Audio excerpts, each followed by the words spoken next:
well, Fox Sports has certainly got you covered tonight, whether it's the AFL starting or the NRL. For the first time this year on Afternoon Agenda, let's bring in Nick Dal Santo from Fox Footy. And I might start with your tip tonight and why. Well, it's a very good question. And it was a question that was probably a little bit more simplistic a couple of years ago when the Blues weren't the team that they have been probably in the last 12 months. And Kath hit the nail on the head just there by saying they did drop their bundle for the last handful of games last year. It was about redemption. They are more than capable. So I'm actually going to tip the Blues tonight with not a lot of confidence because this Tigers team has had some huge acquisitions over the summer, which will make them better. But I reckon the Blues will just get it done, an absolute nail-biter. All right, well, we've got two pretty big inclusions in terms of the coaches this year, haven't we, in terms of Clarko and Ross Lyon. How's that going to go at St Kilda there in North Melbourne? Yeah, it's going to be really exciting, is the first piece. Two coaches that are renowned in the industry is the best or somewhere around the best. Clarko, clearly with those 4 premierships, has had an incredible career at the Hawks. He walks into North Melbourne, who have really struggled for about the last 5 to 6 years. So I'd love to see his hopefully instant effect on that group. But I must say we need to tame our expectations for both clubs. The Saints have been riddled with injuries. They've had some more in the last couple of days with Max King while in rehab, hurting his hamstring. So he will be out for about, I think, 6 or 7 more weeks. They're going to struggle with the forward line, but it is great to see the great coaches of Australia back in the competition.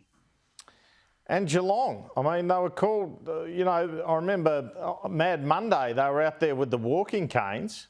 Are the walking canes going to be good enough again this year, potentially? Well, it's going to be hard to not tip for them once again. And this is a group that's defied the competition in a lot of ways. They don't drop off. They've been one of the best teams for about 20 years now, which is just incredible to think of.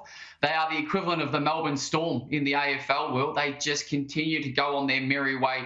Joel Selwood retires after 16 years, one of the best captains and one of the best individual careers in AFL history. Patrick Dangerfield takes his place as the captain. I expect them to continue on their merry way. They win all their home games. They always have. They'll win a couple of games away from home, and I can't see them being any lower than top 4 come the end of the year. They are a superb football club. So hard to go back-to-back, though, isn't it? So who are their main competitors for a flag this year? The one that comes to mind for me is Collingwood. They've got Daniel McStay, the Brisbane forward this year. They were very good last year. Are they the main danger? And if not them, who else? You sound like a Collingwood supporter, pumping them up a little bit there, which I don't mind.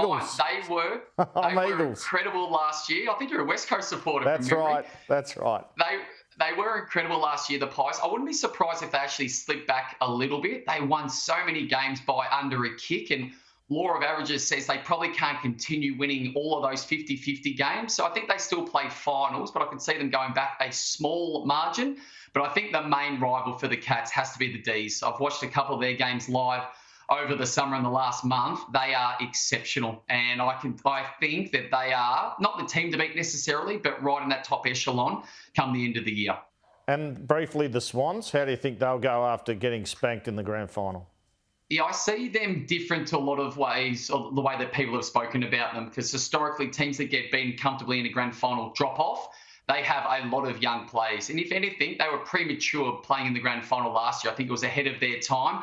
I don't think they go anywhere. The Sydney Swans have got a really good group of young players with an exceptional culture. I expect them to be somewhere around the mark at the end of the year as well. Nick Dal Santo from Fox Footy, all the best this year. Thanks for your time, Savo. Always welcome.